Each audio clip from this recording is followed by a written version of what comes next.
एक गांव में बेहद मशहूर मोमोज बेचने वाला रहता था। एक दिन उसकी मौत हो जाती है और वो एक भयानक भूत बन जाता है। उसके बाद उसकी आत्मा पाताल लोक जाती है, जहां वो देखता है कि वहां पर कई सारे भूत और चुड़ैल हैं जो आपस में एक दूसरे को मार रहे हैं। कुछ एक दूसरे का हाथ काटते तो कुछ उनका खून निकालते। इसी तरह से वहां पे कई चूल्हों में मांस पकाए जा रहे थे। ये सब देखकर रामू का भूत बहुत दुखी होता है। इन लोगों को तो खाना खाना भी नहीं आता कि क्या जंगली की तरह एक दूसरे को मार काट रहे हैं। मैं इतना महान शेफ कहाँ इन लोगों के बीच फंस गया। क्यों ना मैं इन लोगों को मोमोज बना के खिलाऊं ताकि इन लोगों के मुंह का स्वाद चेंज होए और ये मारपीट का काम छोड़ दे। वो मन में सोचता है।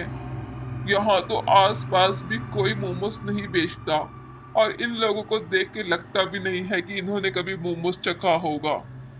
यही सब सोच के वो धरती लोक पे आता है और एक मोमोज वाले का सारा सामान उठाकर पाताल लोक ले जाता है।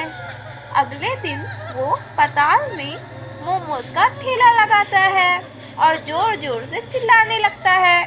आओ आओ, मेरे भूतिया मोमोज खाओ। मेरे भूतिया मोमोज बहुत स्वादिष्ट है। आओ आओ, पहले इस्तेमाल करो फिर विश्वास करो। इसी तरह से वो जोर जोर से मोमोज बेचने लगता है। तभी तो भूत उसकी मोमोज को देखकर आपस में बातें करने लगते हैं। अरे शक्ल, ये मोमोज क्या है? अरे ओ मोटे कालिया, मुझको कैसे पता होगा? मैं भी तो तेरे तरह मर चुका हूँ। हमको कैसे पता होगा कि मोमोज किस चिड़िया वाला है? क्यों ना जो बेच रहा है उससे ही पूछे। सही कहा भैया। इसलिए वो दोनों उस मोमोज वाले के पास जाते हैं। हीरो भैया, जरा एक प्लेट मोमोज तो देना। ये लो भैया।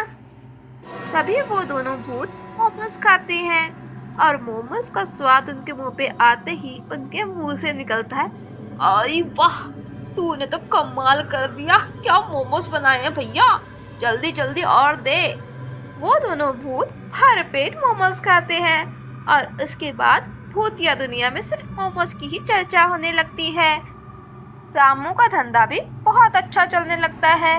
रोज उसके दुकानों में कई भूत और चुड़ैल की भीड़ लगी रहती है। तभी दो चुड़ैलें आती है। भैया, एक प्लेट मोमोज तो देना लाल चटनी के साथ। ये लो चुड़ैल रानी, आपके होठों की लाली और एक प्लेट मोमोज की थाली।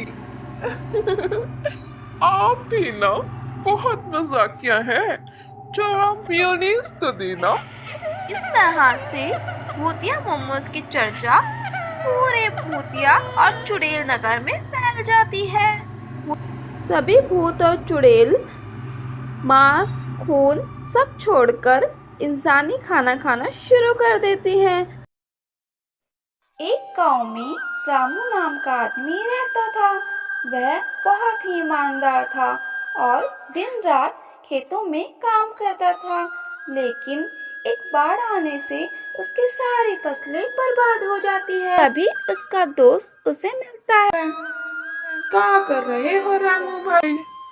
क्या करें भैया, सारी फसलें तो बर्बाद हो गई है। घर में कुछ खाने के लिए भी नहीं है। मेरी भूखी माँ बैठी होगी मेरे इंतजार में। अब क्या बताऊं, मेरी माँ बहुत बूढ़ी हो चुकी है और उनकी जिम्मेदारी भी मेरे ऊपर है। चलो भैया, अब मैं जाता हूँ। जैसे तैसे करके अभी के लिए खाना लाया हूँ उनके लिए। हाँ हाँ रामू भैया, तुम जाओ।